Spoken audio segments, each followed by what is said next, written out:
Yo, this ain't fiction. This is the concrete memoir, the cost of the quick shine, the path that takes you too far. They saw the flash, they didn't see the fade.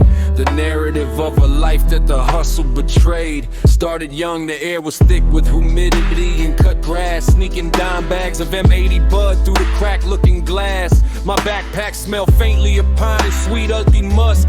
Dodging the street lights, operating right at dusk. The profit margin was tight, but the stacks grew thick and deep. Traded my allowance for secrets that the grown-ups keep.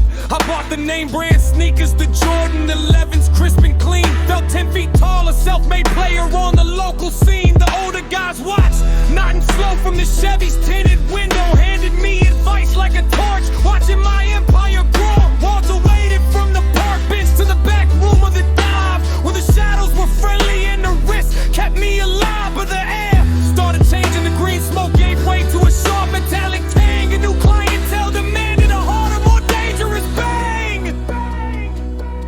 The scale was cold steel, my finger always dusting off the fine white residue. The world became a hazy blur, painted in shades of artificial blue. My mansion stood proud, white marble floors reflecting the chandelier's light. But the high ceilings only amplified the deafening sound of night. I drove the Phantom Ghost, black on black leather, smelling rich and new. My watch face blinding, covered in diamonds, catching the morning dew.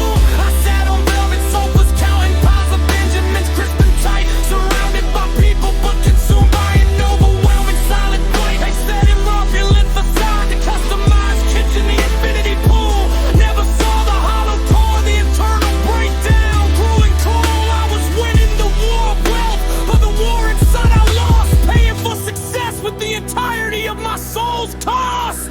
The product got cleaner, the money got dirtier, stained with frantic fear. My crew developed the cold eyes of predators, knowing the end was near. I spent nights in sterile labs, counting bricks wrapped tight in cellophane. The smell of acetone and plastic burning into my weary brain. My fortress was electronic, armed guards patrolling the perimeter fence. But the true enemy was sitting right here, making no common sense. I'd stare at the skyline, a silhouette against the city's harsh glare, knowing every light was a transaction, a life trapped in a snare. My hands, once skilled at rolling joints, now dealt in life and death commands. The weight of the vampire pressing down, crushing everything in its strands. I saw the paranoia creeping, the constant need to watch my back, sleeping with one eye open, always ready for the counterattack. I had achieved the ultimate power, the ability to control the supply, but I couldn't control the terror of waking up beneath that fake sky.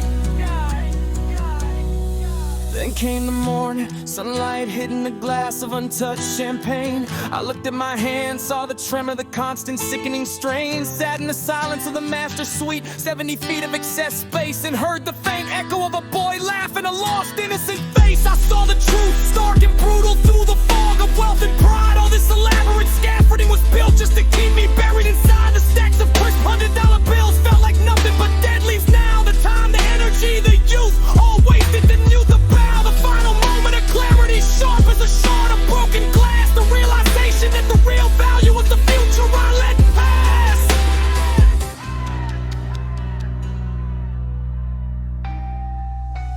I grabbed a steel scale, that cold tool of my relentless greed. Walked to the balcony and tossed it into the tall river reed. I took the safe key, the ledger, detailing every shadowy deal, and watched them burn in a fireplace, the smoke making the surrender real. Gave the fleet of cars to a charity, walked away in simple denim and plain white tee, shedding the skin of the gangster, finally deciding to be free. I took a quiet job, sweeping floors in a place I used to drive past fast. The pain of the honest labor felt better than the wealth that couldn't last. The diamond watches are gone, the weight is lifted from my weary mind. I'm stacking simple hours now, leaving the emerald dust behind.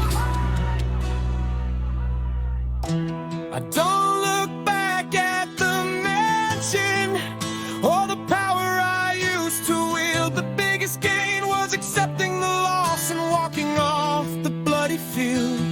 The beat is cleaner now, melody is stark, just the sound of my own footsteps, finally out of the dark.